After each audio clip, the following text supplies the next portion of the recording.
Olá, meus irmãos e irmãs, alegria novamente estarmos aqui juntos para termos mais um período aí de estudo da palavra. Estamos nesse dia estudando a teologia de Eliú, o sofrimento é uma correção divina, lição de número 11. E com essa lição nós pretendemos apresentar aos irmãos e irmãs quem é Eliú, qual que é a sua teologia, qual que é a sua perspectiva com relação ao sofrimento, qual a sua perspectiva com relação a Deus. Nós já vimos os três últimos amigos, né? A teologia elifaziana, a teologia bildadiana, a teologia zofariana. É um termo que a gente usa para dizer a teologia de Zofar, a teologia de Elifaz, a teologia de Bildade. E hoje estaremos estudando então a teologia eliuana, ou seja, a teologia de Elu, a perspectiva que ele tem com relação ao sofrimento, a perspectiva que ele tem com relação a Deus, sobre aquele cenário que Jó estava vivenciando. Antes de nós iniciarmos, nós vamos fazer uma oração a Deus, agradecendo pela oportunidade de estarmos novamente aqui com esse estudo da palavra do Senhor. Senhor nosso Deus e Pai, no nome de Jesus, nós queremos expressar ao Senhor toda a nossa gratidão pela oportunidade a qual temos de estarmos diante da Tua palavra, estudarmos esse assunto, e não somente para dimensionarmos, para aumentarmos, enriquecer ainda mais o nosso entendimento, o nosso conhecimento. Acima de tudo, para aplicar a Tua palavra, porque ela só faz sentido se assim o fizermos, aplicando às nossas vidas e temos assim uma vida transformada pelo poder da mesma. Assim nós oramos, agradecemos ao Senhor pela oportunidade e pedimos a Tua bênção, a Tua iluminação, através do Teu Espírito, no nome bendito de Jesus. Texto dessa lição encontra-se capítulo 32, versículo de 1 a 4, que diz assim: Então aqueles três homens cessaram de responder a Jó, porque era justo aos seus próprios olhos. E acendeu-se a ira de Eliú, filho de Baraquel, o Buzita, da família de Rão. Contra Jó se acendeu a sua ira, porque se justificava a si mesmo, mais do que a Deus. E também a sua ira se acendeu contra os seus três amigos, porque não achando que responder, todavia condenavam a Jó. Eliú, porém, esperou falar a Jó, porquanto tinha mais idade que ele. Jó capítulo 33, versículos de 1 a 4. Assim, na verdade, ó Jó, ouve as minhas razões e dá ouvidos a todas as minhas palavras. Eis que já abri a minha boca, já falou a minha língua debaixo do meu paladar. As minhas razões sairão da sinceridade do meu coração e a pura ciência dos meus lábios. O Espírito de Deus me fez, a inspiração do Todo-Poderoso me deu vida. Jó capítulo 34, versículo de 1 a 6. Respondeu mais Eliú e disse: Ouve vós, sábios, as minhas razões, e vós, instruídos, inclinai os vossos ouvidos para mim. Porque o ouvido prova as palavras, como o paladar prova a comida. O que é direito, escolhamos para nós, e conheçamos entre nós o que é bom. Porque Jó disse: Sou justo, e Deus tirou o meu direito. Apesar do meu direito, sou considerado mentiroso. A minha ferida é incurável, embora eu esteja sem transgressão. Jó capítulo 36, versículo de 1 a 5. Prosseguiu ainda Eliú e disse: Espera-me um pouco, e mostrar-te-ei que ainda há razões a favor de Deus. Desde longe repetirei a minha opinião, e ao meu Criador atribuirei a justiça. Porque, na verdade, as minhas palavras não são falsas. Contigo está um que é sincero na sua opinião. Eis que Deus é muito grande, contudo, a ninguém despreza. Grande é em força de coração. Então nós vamos ver que esse discurso de Eliú encontra-se entre o capítulo 32 ao capítulo 37. Para nós iniciarmos essa aula de hoje, então está aqui conosco nesse dia o nosso irmão Evandir, da congregação em Vila Suíça.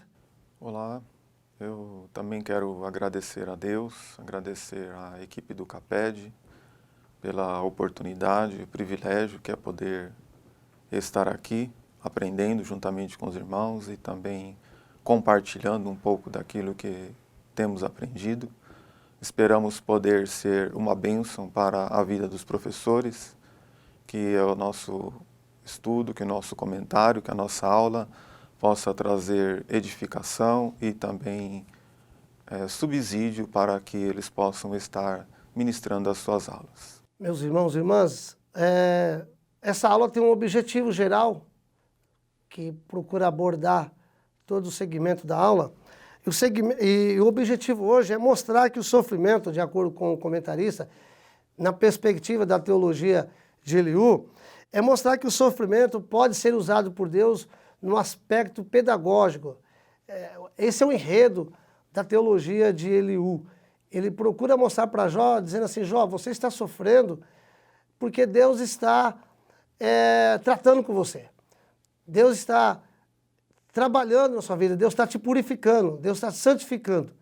Então, ao invés de você se colocar contra Deus, querer lutar contra Deus, opor-se contra Deus, aceite. Aceite porque Deus está tratando com você. Tem áreas da sua vida que há necessidade de uma educação, de uma instrução. Então, nesse sentido, na perspectiva de Eliú, Deus estava ensinando Jó através do sofrimento. E quando nós falamos de Eliú, o seu nome significa Ele é meu Deus. E o interessante, eu coloquei aqui a guisa de introdução, que Eliú, na verdade, se eu tivesse que pregar nesse texto, eu colocaria assim, Eliú, o amigo irado. Ou seja, ao invés de você ter um amigo para consolá-lo na hora da dor, na hora do sofrimento, na hora da angústia, você tem um amigo que está irado contra a sua situação. Interessante isso, não, Evandir? Realmente.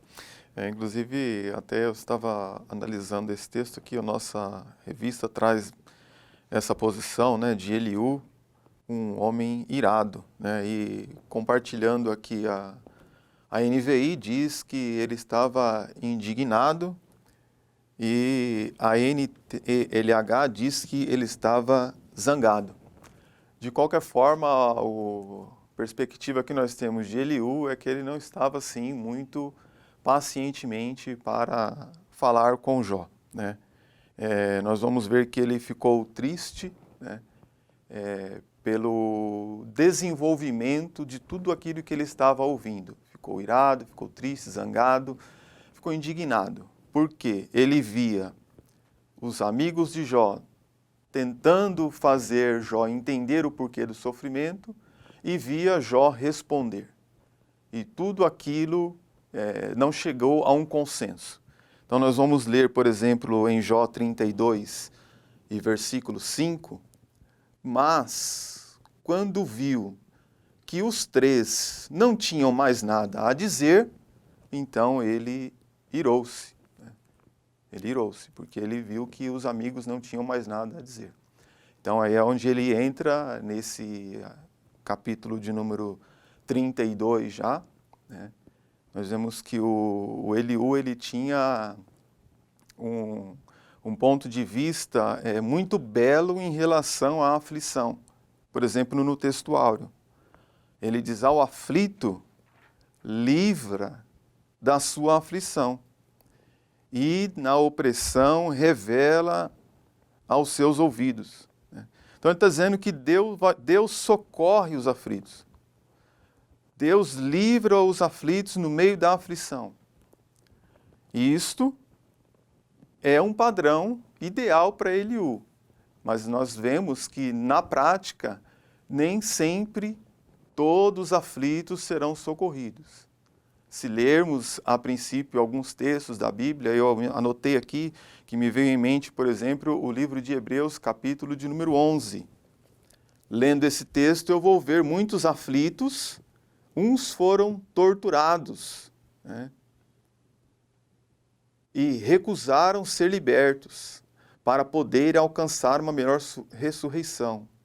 E outros enfrentaram zombaria e açoites, e outros foram acorrentados e colocados em prisão. Então, pensamento de Eliú em relação ao sofrimento é que Deus socorre ao aflito, Deus socorre, mas muitas aflições o justo também tem que passar, né? E isso ele não estava entendendo. Jó estava passando por um momento em que ele não entendia e Eliú errou no diagnóstico. Errando no diagnóstico, ele erra também no seu aconselhamento. Interessante aqui que o texto, né? Jó 36,15, aqui é um paralelismo de ideias, de acordo com a poesia hebraica. Ao aflito livra da sua aflição, e na opressão se revela. Então nós temos aqui um paralelismo sinonímico, né? Ou seja, ao aflito livra, na primeira frase, e embaixo, na opressão se revela aos seus ouvidos. Ou seja, é um Deus que presta atenção à nossa aflição, é um Deus que contempla. Mas o interessante é que, na verdade prática, que ele coloca assim, na lição de hoje, que o sofrimento não deve ser visto apenas sob o aspecto punitivo, mas principalmente educativo. Então, como é que nós podemos, de acordo com essa lição, e na perspectiva de Eliú, como que alguém que está sofrendo pode entender que Deus está, na verdade, educando? Como é que Deus possa estar realmente instruindo através do sofrimento, através da dor, através de calamidades? Como que entender isso, Evandir? Ele põe para nós a nossa verdade prática, né? Que estava sofrendo e aprendendo com aquele sofrimento. Na verdade, o Eliú vai trazer um pouco mais adiante, né? Nós até trouxemos uma anotação aqui, a maneira como Deus fala com as pessoas. E Eliú, ele vai seguir isso lá no capítulo 33, né?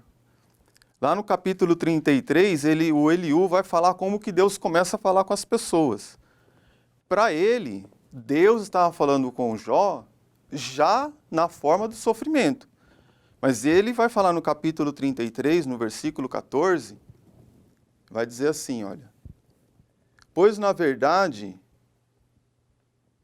verdade é que Deus fala, ora de um modo, ora de outro. Então Eliú vai falar que Deus fala com a pessoa de várias formas. Primeira forma que Deus fala com a pessoa quando ele está em alguma, ou que seja em pecado, como é o caso aqui, né? Vamos colocar aqui. Se ele entendia que Jó estava em pecado, a primeira forma que Deus ia falar com Jó era através da sua consciência. A nossa consciência é onde Deus fala primeiro conosco, na nossa consciência. Depois ele vai falar ainda. Ora, Deus fala em sonho, versículo 15. Em sonho, em visão. Então Deus fala na consciência de Jó. Deus fala com Jó em sonho. Deus fala com Jó em visão. Deus fala com Jó através dos seus servos. Eliú estava ali como servo de Deus para falar com Jó. E Deus fala através do sofrimento. Então Eliú vem seguindo esse pensamento, que Deus já tinha falado com Jó de várias formas, na consciência, em sonhos, em visões, e agora Deus estava falando através do seu servo chamado Eliú e os seus outros amigos, e já estava falando através do sofrimento. E ele vai continuar ainda. Evandir, mas veja aqui comigo. Veja se, vamos aqui tentar pensarmos nessa perspectiva de como é que Jó poderia ver Eliú. Chega a ser desumano essa posição de Eliú. Porque quem está sofrendo, como que ele pode ter percepção que Deus pode estar tratando com ele?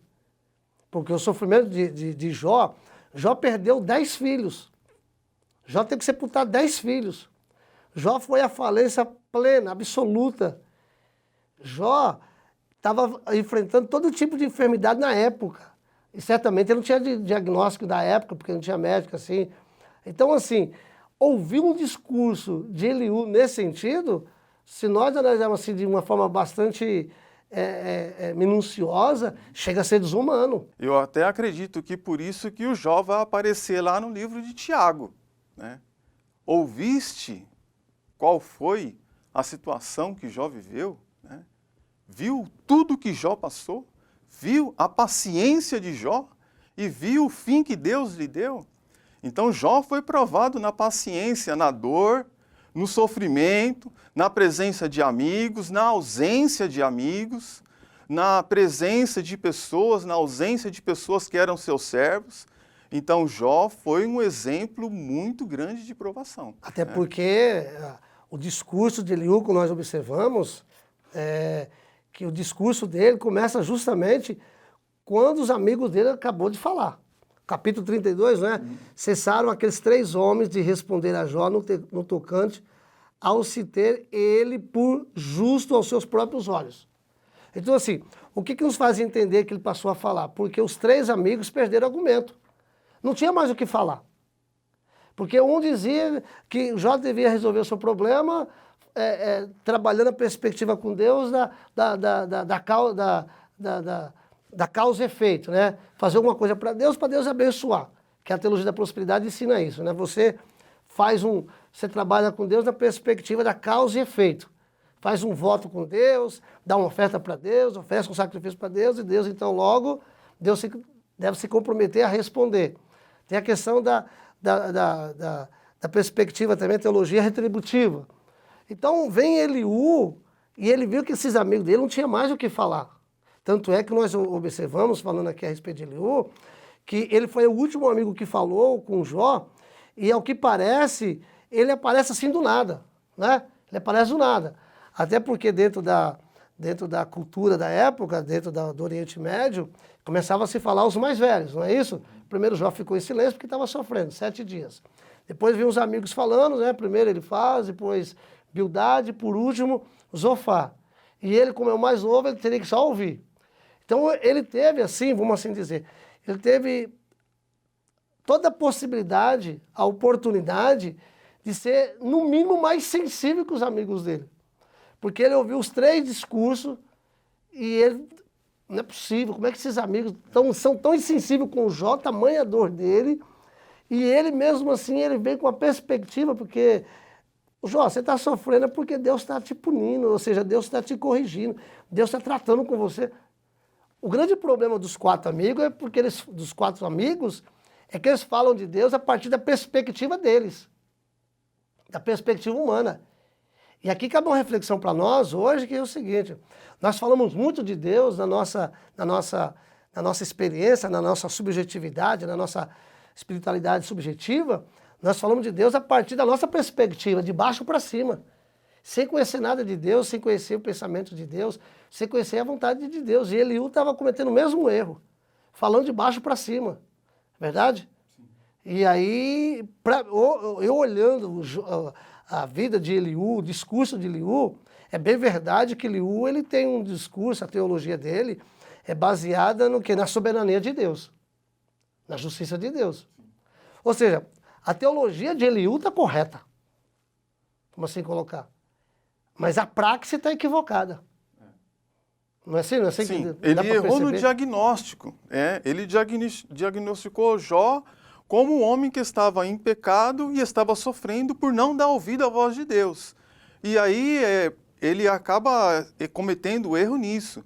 Mas do que ele fala, ele é um dos que mais acerta em relação a Deus. Né? Ele fala bem em relação a Deus. Eu até anotei aqui que ele era um jovem teólogo, né? Um jovem formado. E o dicionário de Wycliffe diz que Eliú era um apologista, pois ele tem um discurso com Jó de um nível muito elevado. Né? Tem um discurso com Jó de um nível muito elevado, o Eliú. Um conhecimento profundo de Deus, mas pouco conhecimento, pouco tempo com Deus. Né? Então, eu acredito que, como Eliú hoje, tem muitos teólogos por aí. Né? O Senhor Jesus entrou numa sinagoga em que tinha muitos teólogos como Eliú, que conhecia muita teoria, mas tinha pouco conhecimento da bondade e da misericórdia de Deus. Né?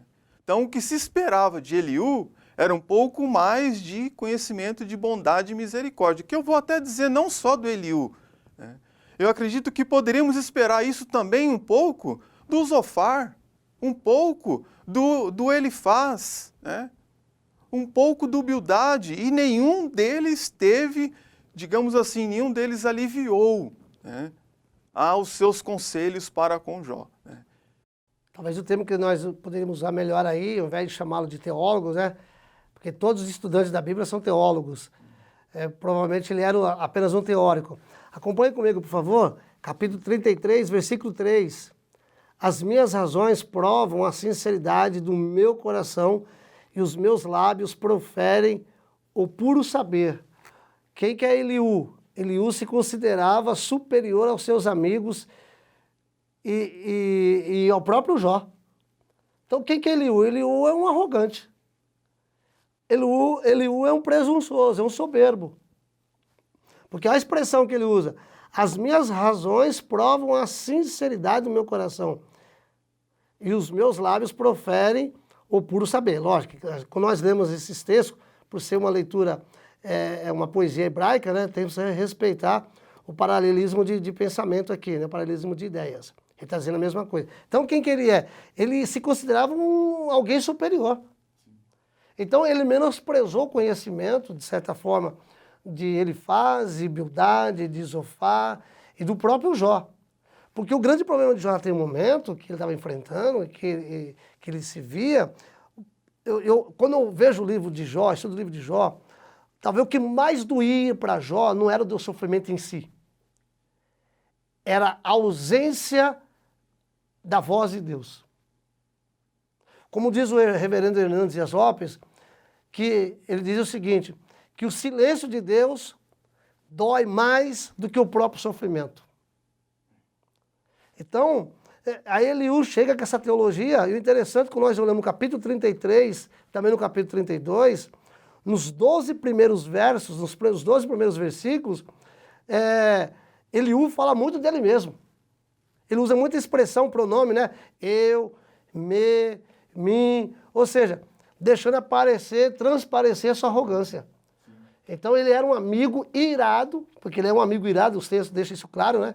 Ele se apresenta de forma irada contra os amigos de Jó e contra o próprio Jó. Porque ele via que Jó estava tentando se justificar, se achava justo diante de Deus.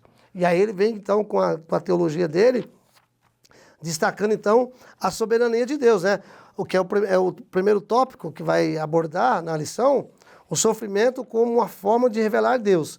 E ele vai dizer no subtópico que Deus é soberano. Até aí tudo bem, Deus de fato é soberano. Soberania quer dizer que Deus é livre.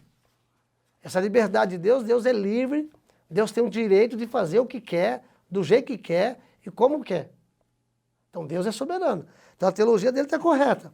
Mas ele é muito presunçoso no seu conhecimento, né? No seu conhecimento. Então o discurso de Eliú inicia-se com o silêncio dos três amigos, capítulo 32, versículo 2. E o silêncio pode ter sido causado pelo fato deles terem sido vencidos no debate, que são os amigos, não é verdade?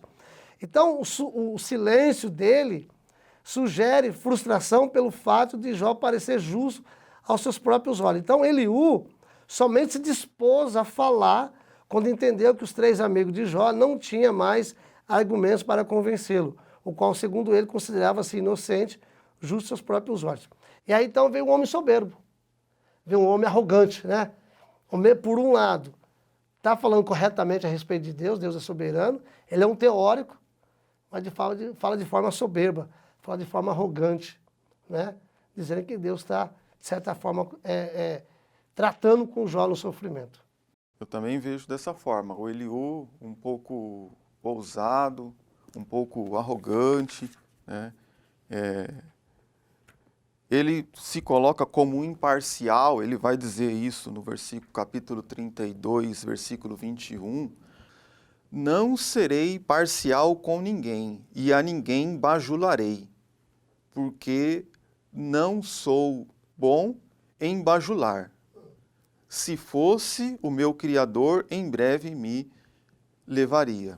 Então nós vamos ver algumas características na vida dele. Também ele vai ter o seu discurso ousado, um pouco orgulhoso, um pouco arrogante, de chegar até dizer para aquelas pessoas que nem sempre com os velhos está o conhecimento, né? Então é uma coisa assim para a gente pensar um pouquinho. Talvez não precisasse de tudo isso. E nesse ponto, né? nesse ponto ele quebra um conceito na época, porque o conceito na época, dentro do mundo do Oriente Médio, a sabedoria estava sempre com os mais velhos. Então não A voz da precisava, né, razão de estava tudo com os mais isso, velhos. ainda que tivesse ali algo de Deus, não precisava de tudo isso. A mensagem de Deus, sendo de Deus, ela falaria por si só, né, aos corações dos ouvintes, sem que ele puxasse para si essa prerrogativa, né? Então muitas das vezes não há essa necessidade, né, de se, digamos assim, bater de frente nessas situações, porque você está com a palavra de Deus. A palavra de Deus por si só, quando ela é dita na direção de Deus, na vontade, no querer de Deus, ela por si só, ela vai fazer com que as pessoas se dobrem a ela, porque a palavra de Deus, ela é viva e é eficaz, né? Então, nisso eu também, vamos aqui seguindo essa linha de pensamento, né? Vejo aqui, sim, a soberania de Deus. É o ponto aqui que é colocado para nosso estudo, né? Deus, ele é soberano, né, em suas decisões. E, sendo Deus soberano, cabe a ele revelar ou não as suas ações. Cabe a ele compartilhar ou não, né? Então, algumas coisas Deus não quis compartilhar. Algumas coisas Deus quis compartilhar. E algumas coisas Deus quer compartilhar, mas também não é agora, não é esse momento que Deus vai compartilhar conosco, né? Então, quando ele coloca aqui a soberania de Deus, ele coloca que o orgulho do homem priva-o de ouvir Deus, né? Sim, isso é verdade. Mas o fato de Deus não ter respondido Jó nas suas primeiras queixas, logo no capítulo 1, 2, 3, e Deus já ter respondido Jó, não foi o orgulho de Jó, foi o tempo de Deus. Então não foi porque Deus deixou de ouvir Jó, porque Jó ele era uma pessoa orgulhosa. Não. Deus ia responder Jó, mas no tempo certo, né? O Elifaz, ele tem reserva aqui na Bíblia, né? São, na verdade, 6 capítulos, Eliú, desculpa, né? O Eliú são 6 capítulos, né, reservados aqui para ele. Então, o seu discurso tem sim um peso muito grande aqui, né? Ele acerta bastante no seu conceito aqui, né, de Deus, mas ele erra em aplicar isso sobre a situação de Jó, que não era, né? Então aqui Nós ele pudéssemos colocar de forma didática, né? Nós vamos olhar que no primeiro discurso, Eliú responde às acusações de Jó de que a aflição vinda demonstraria a arbitrária inimizade contra ele. No seu discurso de número 2, Eliú nega que Deus tenha sido injusto entre o seu tratamento com Jó, porque para ele, Deus, o Criador de tudo, está acima de qualquer exigência que o ser humano possa fazer dele. Portanto, seria impossível para Deus fazer algo errado. Nesse ponto aqui, Eliú tem razão, né? Porque hoje existe uma teologia que permeia nas nossas igrejas, teologia, porque eu falei com Deus e disse para Deus, ou ele faz, eu não sou mais crente, ou Deus realiza, eu não vou mais servi-lo. Parece-me que nós estamos invertendo a lógica, né? Estamos invertendo os papéis, parece que nós somos senhores e Deus é aquele que tem que nos responder. O tipo de oração, eu declaro, eu rejeito, eu não aceito, eu determino, eu profetizo. A ideia que eu tenho nesse movimento é que tem havido uma inversão, né?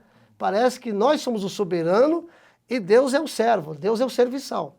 Deus está sempre à disposição a fazer, a falar, porque Deus tem que falar. E outra coisa, tem que tomar muito cuidado, Deus está falando, Deus está falando. É a pergunta que eu faço, será que Deus está falando mesmo? Às vezes de tantas vozes que estão surgindo por aí, será que de fato Deus está falando? Então nesse ponto aqui eu concordo com Eliú, porque Deus é soberano E ele diz assim, Eliú nega que Deus tenha sido injusto entre seu tratamento com Jó. Vamos aqui pensar. Na perspectiva dele, se Deus está tratando com Jó, se Deus está disciplinando Jó, Deus não é justo. Deus não é injusto. Deus está certo. Porque Deus é soberano, Deus sabe o que faz. Não é verdade? Então, Deus, como Criador de tudo, está acima de qualquer exigência. E é por isso que Ele é soberano. Soberano é aquele que está acima de qualquer lei.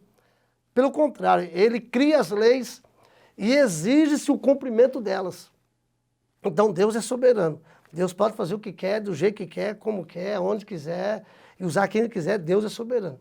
Mas o grande erro de Eliú aqui é que ele não tinha a visão que nós temos, como o pastor Paulo já abordou em outras aulas, que nós temos essa visão, nós sabemos o começo, o meio e o fim da história. Porque lá na eternidade havia acontecido uma reunião, Deus, né, os anjos, né, ali os filhos de Deus são os anjos, mais o diabo que se apresenta, e aí o próprio Deus fala, bom, tu viste meu servo Jó? Então o próprio Deus provoca Satanás. Então, é claro que ele não tinha a Bíblia, ele não tinha nenhuma revelação, né? Podemos assim dizer, uma revelação escrita, nós temos. Então, para nós fica mais fácil hoje nós não querer ver essa soberania de Deus e não tratar Deus como deve ser tratado. Tem uma fala do teólogo Martin Buber, teólogo judeu e filósofo, ele diz o seguinte, reverenciar a Deus, respeitar a Deus é tratar Deus como Ele é. Então aqui é o que acho que o Eliú está tentando colocar. Precisamos colocar Deus no devido lugar. Deus deve ser respeitado como tal porque Ele é soberano. É interessante, o irmão Nilton colocou que hoje nós temos toda a Bíblia, nós temos em nossas mãos. Então para nós está mais fácil.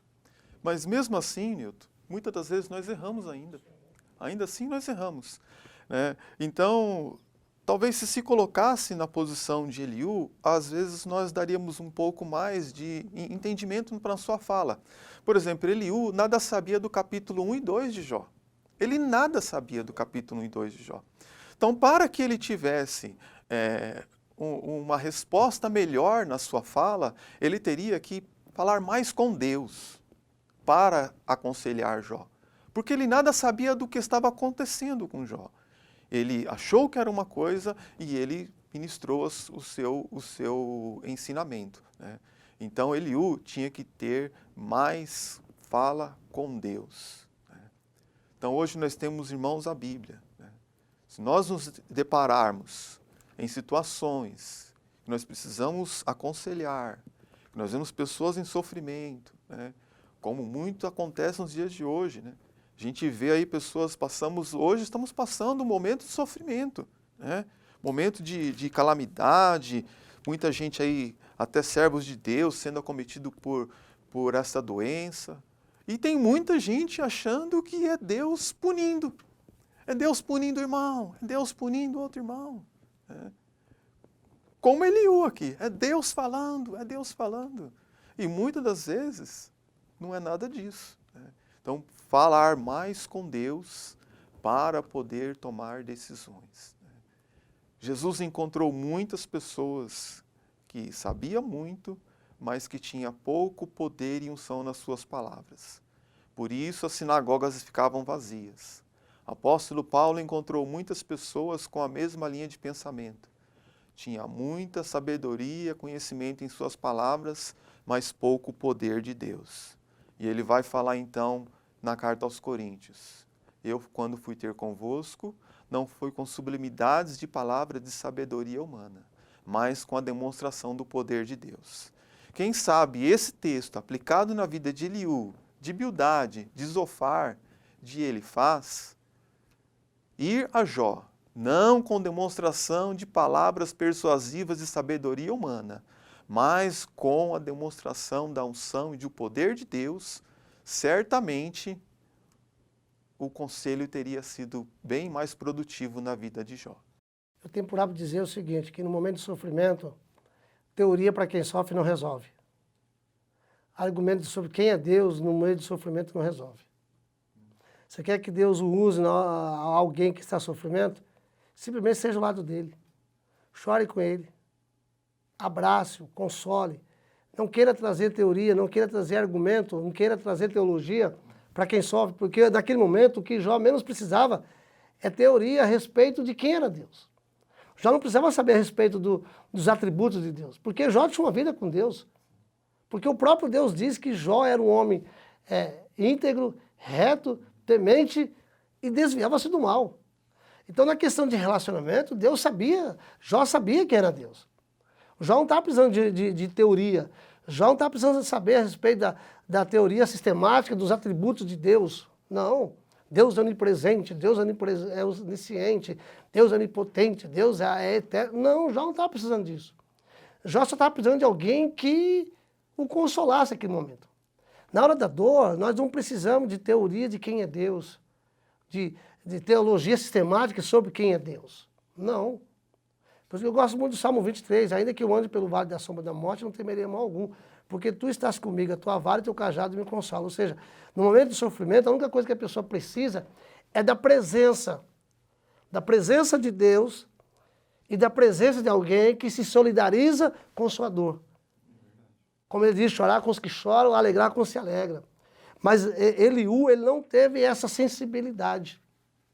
Eliú foi muito teórico, e é interessante, capítulo 33, versículos 19 a 30, Eliú sugere que Deus também usa a dor para castigar e ensinar os homens. Vamos ver?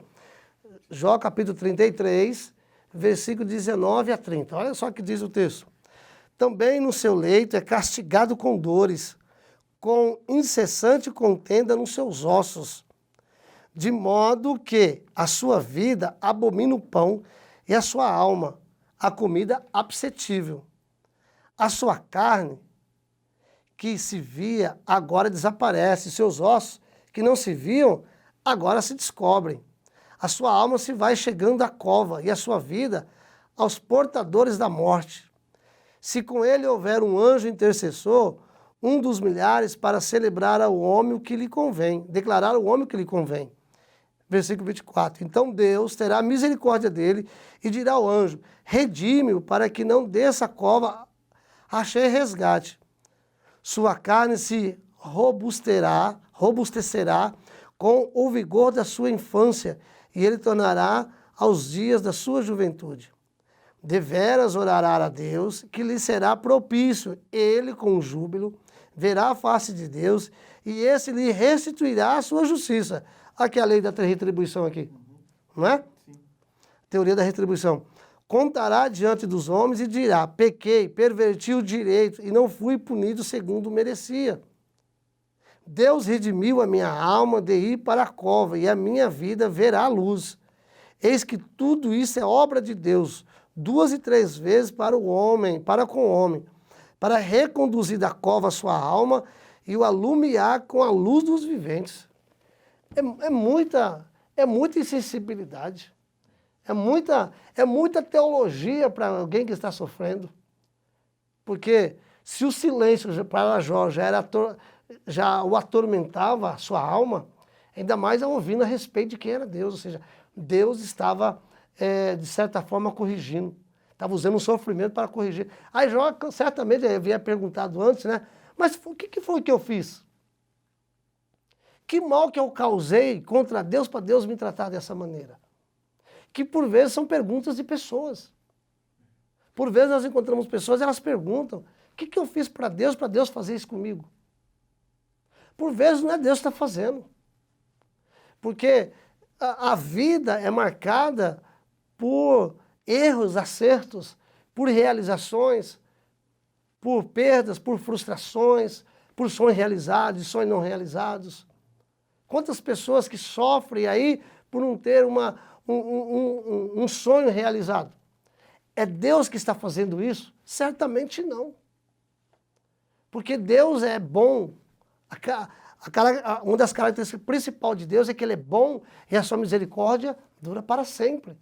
Nós não podemos ter essa visão, essa teologia de que Deus está sempre pronto a nos punir, a nos corrigir, a nos disciplinar por erro que nós cometemos. Porque a disciplina, por vezes, acontece pela própria consequência dos nossos atos. por consequência dos nossos próprios. Já é uma forma punitiva ou corretiva, seja o que for. Então nós precisamos ver Deus na perspectiva de que Ele é bom e a sua misericórdia dura para sempre. 1 de João, capítulo 4, versículo 8. Deus é amor. E a causa de nós estarmos aqui, a causa de nós nos reunirmos, estarmos na presença de Deus, é que é a sua bondade. Então, Eliú tinha uma teologia correta a respeito da soberania de Deus, mas a sua aplicação foi, no mínimo, equivocada.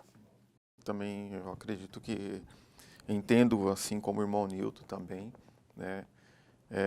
Eliú se equivocou em querer aplicar isso a Jó, né? Existe muita coisa que nós podemos tirar como grandes lições aqui, por exemplo, esse que ele colocou aqui nesse texto que o irmão Nilton leu.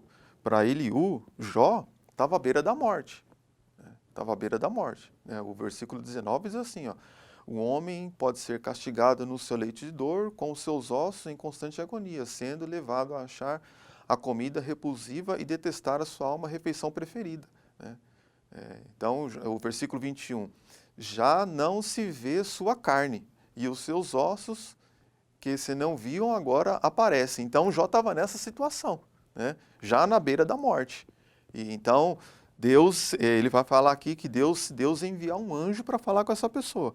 Então, inclusive aqui, a nossa lição vai trazer aqui o mistério da redenção, que traz justamente, irmão Nilton, essa referência que o irmão fez a leitura, né?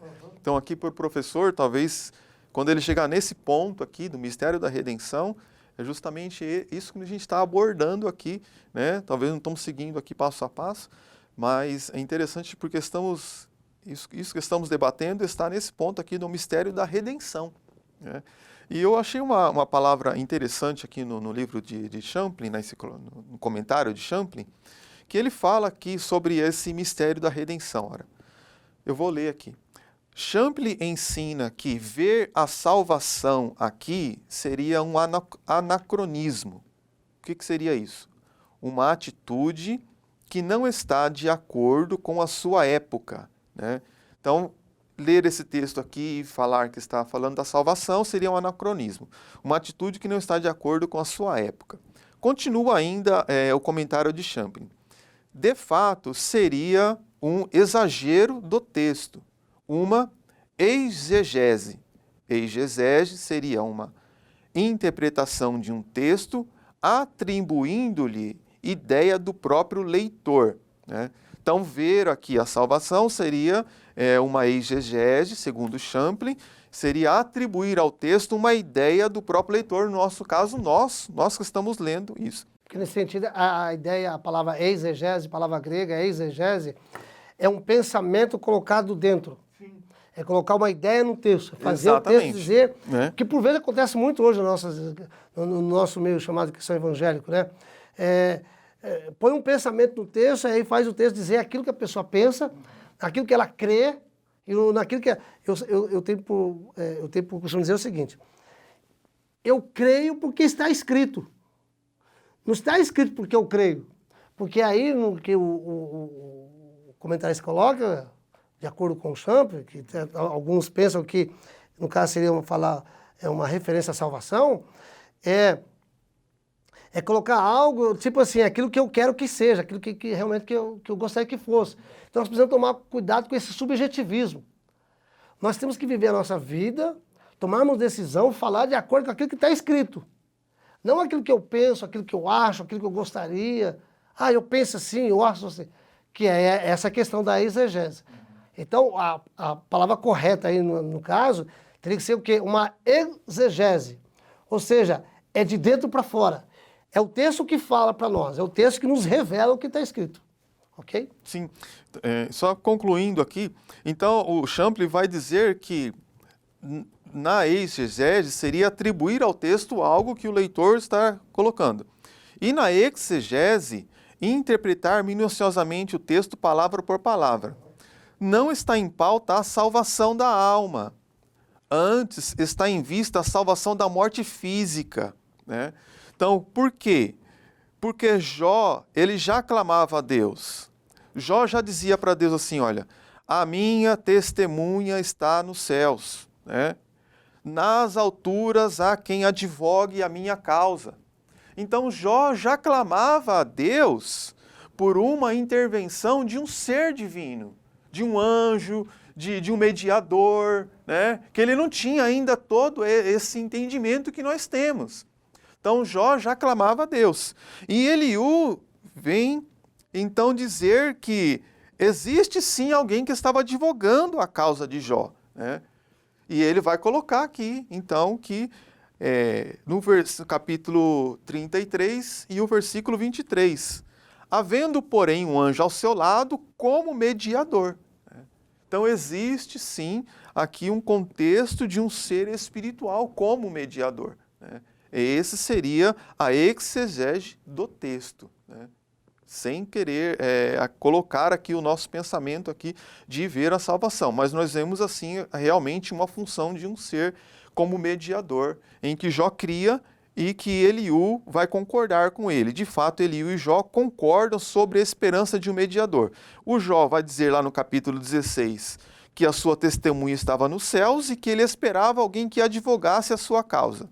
E o Eliú vai dizer que, havendo um anjo ao seu lado, né, no versículo 23, olha só, havendo, porém, um anjo ao seu lado como mediador, né, dentre mil, que diga ao homem que é certo a seu respeito. Aí vem o versículo 24, olha, para ser-lhe favorável e dizer, poupa-o de descer a cova, encontrei resgate para ele. Então, esse anjo mediador, esse ser mediador, que Jó já dizia que a sua testemunha, quem advogava a sua causa estava no céu, ele vai aparecer aqui no pensamento de Eliú também. E ele vai advogar a causa de Jó, vai interceder por Jó e vai achar, poupa-o de descer a cova. Encontrei resgate para ele. Então a sua carne se renova. E aí o irmão concluiu aqui colocando aquela questão de retribuição, né, com Deus, né? Então, quando nós vamos observando aqui nesse segmento, nós vamos ver o capítulo no tópico 2, ele vai falar o sofrimento como meio de revelar a justiça e a soberania de Deus, que nós temos abordado também já dentro desse comentário, na aula de hoje. E ele aqui no tópico 3 vai dizer a defesa da soberania de Deus. Atente para a seguinte pergunta, será que Deus deve recompensá-lo segundo o que você quer ou não quer? Jó 34, 33, aqui ele vai usar a Nova Almeida atualizada. Então Eliú encerra o capítulo mostrando a Jó que Deus, em sua soberania e livre vontade, não tem obrigação de agir segundo o querer do homem. Sendo soberano, ele não está sujeito a qualquer julgamento humano. Por todo o livro de Jó, o autor destaca a soberania divina. Um exemplo disso está claro no uso da palavra todo-poderoso, que ocorre pelo menos 32 vezes. Então, se eu tivesse que definir a teologia de Eliú, eu a definiria como a soberania de Deus. Nesse sentido, Eliú está correto. Realmente Deus é soberano, Deus é livre. E tem um pensador que diz o seguinte, que por vezes nós oramos a Deus não para convencê-lo, não para comovê-lo e nem para conquistá-lo. Por vezes nós temos esse hábito, né, achando que com a nossa oração nós vamos convencer Deus. Com a nossa oração nós vamos conquistar Deus. Não é? E não é verdade. Porque Deus é soberano. Se ele tiver que fazer, ele faz independentemente do meu pedido, da minha vontade, do meu querer. Deus é livre. Deus é um ser soberano, como nós já apresentamos anteriormente. Então, no capítulo 35, ele vai destacar o quê? A grandeza de Deus. Capítulo 35, versículo de 1 a 16, no seu terceiro discurso, então ele destaca a grandeza de Deus. Deus é grande, Deus é soberano, Deus não é movido pelos nossos desejos, Deus não é movido pelas nossas ações, Deus não é movido pelos nossos sonhos. Não, se Deus quiser fazer, ele faz. Quando nós olhamos para a carta aos Hebreus, capítulo 11, vai dizer que aquelas testemunhas morreram na esperança da promessa. Não obtiveram a promessa. Tinha a promessa, mas não obtiveram a promessa. Morreram. Por quê? Chegou o tempo de partir, partiu. Então, às vezes nós vemos umas teologias que é ensinada hoje nas igrejas a respeito de que você não vai morrer sem que o seu sonho, sem que a promessa de Deus venha se cumprir. Não. Deus não está preso nesse sentido, não. vai acontecer coisas, se Deus resolver nos levar, agora vai levar, porque a maior promessa é a nossa salvação em Cristo Jesus. Essa é a grande promessa. Então, nós continuamos aqui, nós caminhamos já para finalizar essa aula. No quarto e último discurso, Eliú exaltou que é a justiça de Deus, de como ele dá atenção ao justo e de como ele pode usar o sofrimento para chamar os seres humanos ao arrependimento. Capítulo 36 e capítulo 37. Antes de eu passar a palavra para você, Evandir, eu vejo muitas vezes as pessoas dizendo o seguinte: não vem pelo amor, vem pela dor. Quantas vezes nós já ouvimos isso, né? Não vem pelo amor, vem pela dor. A pergunta que se faz é, essa dor que a pessoa foi levada a tal ponto que a vez de se converter, foi Deus que causou essa dor? Foi Deus que causou essa dor? Para Eliú é. Para Eliú é.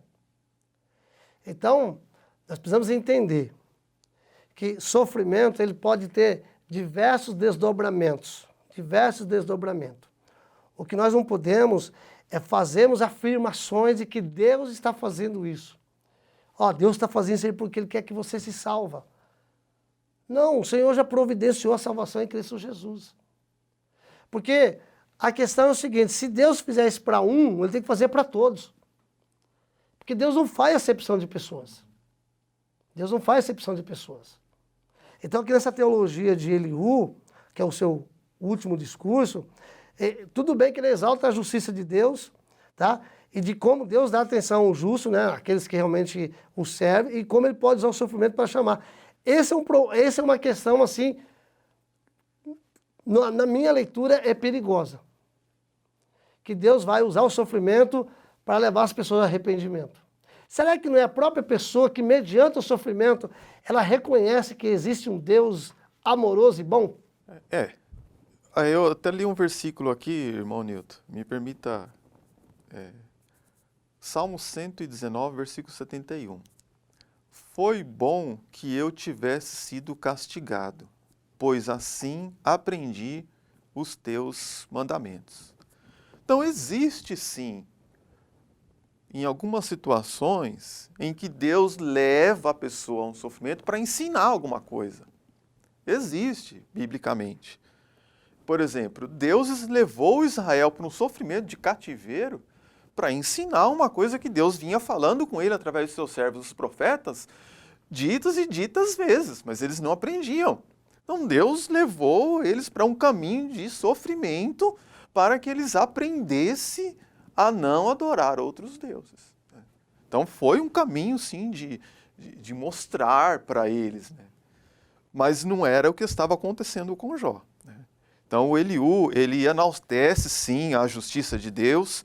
Eu vi aqui no capítulo 34, né, que aliás o irmão citou o capítulo 36, e no capítulo 36 eu dei risada desse versículo aqui, 2, porque eu achei muito engraçado.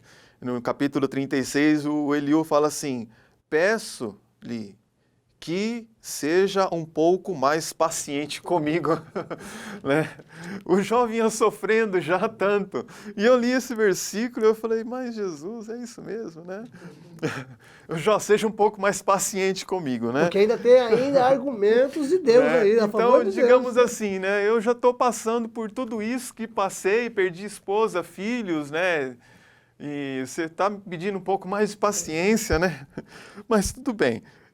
O Eliú sai em defesa da justiça de Deus. Lá no capítulo 34, versículo 10, ele diz assim, por isso escutem-me vocês que têm conhecimento, longe de Deus esteja o fazer o mal, e de Todo-Poderoso praticar a iniquidade, né? Então, longe de Deus esteja a injustiça, né, em praticar a iniquidade. No capítulo 34 também, aqui no versículo 12, vai dizer assim para nós, olha, não se pode nem pensar que Deus faça o mal, que o Todo-Poderoso perverta a justiça, né? Então, o Jó, em um momento, ele achou também que Deus estava sendo injusto para com ele. Ele achou isso lá no capítulo 9. Homem íntegro, reto, temente. É muito interessante. Homem íntegro, fala de homem inteiro. Reto, fala de retidão, alguém que não se desvia. E íntegro no todo. E além de tudo isso, por ter essas características, o próprio Deus, e se desvia do quê? Se desvia do mal. Tinha consciência, né, de quem era Deus, da sua relação com Deus, e nesse sentido ele fazia, procurava se desviar de tudo aquilo que poderia prejudicar a sua vida com Deus. Então um homem que o próprio Deus deu testemunho, não poderia acreditar nessas mentiras dos amigos deles. Mas os amigos dele, justamente por não ter compreensão do caráter de Deus, tinha uma teologia, a grosso modo, aceitável, contudo, a prática da teologia deles não fazia sentido. Porque naquele momento de dor, naquele momento de sofrimento, Jó não precisava de discurso para saber a respeito de quem era Deus. Jó só precisava de consolo. Jó só precisava de alguém que talvez nem falasse nada. Né? Nem falasse nada. Ao seu lado. Só ao seu lado. Só ao seu lado. Infelizmente ele não teve. Então, no capítulo 33, versículo 29, vai dizer o seguinte, que ele o exortou a Jó a aceitar, a suportar o sofrimento, porque o resultado seria agradável. Então, para nós finalizar, nós vamos ver aqui que é o seguinte, a lição central dessa lição de hoje, podemos destacar o seguinte, para nós, o livro de Jó, e que nós somos filhos de Deus, aqueles que confiam em Deus são conduzidos pelo seu Espírito e têm seus pecados cobertos pelo sangue de Jesus, podem, de fato, sofrer. Sofrer faz parte. Sofrer faz parte da existência humana. Acho que foi a primeira aula que eu participei aqui. Sofrimento é inerente à existência humana. O sofrimento que você venha passar, seja ele qual for, seja a dimensão que venha ser, não tem nada a ver com uma ação direta de Deus. Não. Sofrimento é inerente à existência humana. Desde quando o casal, lá no Jardim do Éden, decidiram viver, não da dependência de Deus, desencadeou o sofrimento. Então todos nós sofremos. Então nós precisamos entender, mesmo sendo justo, mesmo lavado pelo sangue, remido do sangue de Jesus, conduzido pelo Espírito Santo, nós podemos sim sofrer. E quando fazem, não é um castigo pelo pecado. Esse castigo pelo pecado, ele já foi desferido em Cristo Jesus. Segundo Coríntios 5, 21, aquele que não conheceu o pecado se fez pecado por nós, para que nele fôssemos feitos justiça de Deus. Então todo o castigo do pecado, Deus já desferiu em Cristo Jesus. Cristo sofreu o castigo por os nossos pecados e não há dupla penalização. O sofrimento dos filhos de Deus não é uma aplicação firme de um princípio de justiça retributiva. Deus não trabalha na lógica de se então. Questão retributiva. Se então, Deus não trabalha nessa lógica. Deus não trabalha nessa perspectiva. É a aplicação livre do princípio da graça soberana de Deus. Se Deus quiser fazer isso, Ele pode fazer. Se Ele quiser usar um sofrimento, como foi colocado pelo nosso irmão Evandique, como Ele fez com Israel, para atingir um propósito específico de Deus, porque Deus tem uma finalidade, Deus pode fazer isso. Deus é livre, mas Ele faz isso baseado na sua graça soberana. O sofrimento não é dispensado à toa no meio do povo de Deus. Isto é, o sofrimento pode sim ter um propósito específico, foi o que eu falei anteriormente. Há sofrimento que tem propósito específico. Então não é punitivo, não é correção, não, Deus pode realmente usar como uma finalidade. Até no sentido de pedagogia, uma questão de ensino. Pode fazer isso? Pode. O problema é que eu não posso afirmar isso na vida de ninguém. Se você está passando por alguma situação, Vandique, eu não posso dizer que Deus está fazendo isso. Porque quem conhece a sua relação com Deus é Deus. Eu não posso fazer isso. Porque se eu faço, eu estou entrando no mérito do julgamento, estou julgando. E nós não somos chamados para julgar. Tá? O sofrimento pode ser distribuído para nós individualmente, de forma especial, como terapia pela mão amorosa do nosso grande médico. Pode, ele é livre para fazer. É seu objetivo que a nossa fé seja refinada, a nossa santidade possa ser alargada, e, acima de tudo, que a nossa alma seja salva e o nosso Deus seja glorificado. Deus pode fazer isso? Pode. Mas nós não podemos adotar o método de Eliú. usar para ver a causa de alguém, ver o sofrimento de alguém e desferir opiniões, desferir palavras como se fosse o próprio Deus mandando dizer. Então nós encerramos essa aula de hoje, faça suas considerações finais, encerramos nossa aula de hoje, espero que tenha contribuído nessa perspectiva aqui da aula 11, que o sofrimento ele é uma correção divina. Na verdade é uma pergunta, o sofrimento é uma correção divina? Isto, amém. Eu também agradeço a equipe do Caped, agradeço o irmão Nilton também por essa companhia aqui nesta aula, muito agradável, os irmãos que cooperam aí com a equipe desse equipamento e que nós possamos ter sido bênção na vida dos irmãos, o irmão possa orar a Deus antes de ir para a frente da sua classe de escola dominical, munido de estudos, munido de aula, de Bíblia, leitura da Bíblia, mas não se esqueça antes de orar ao Senhor.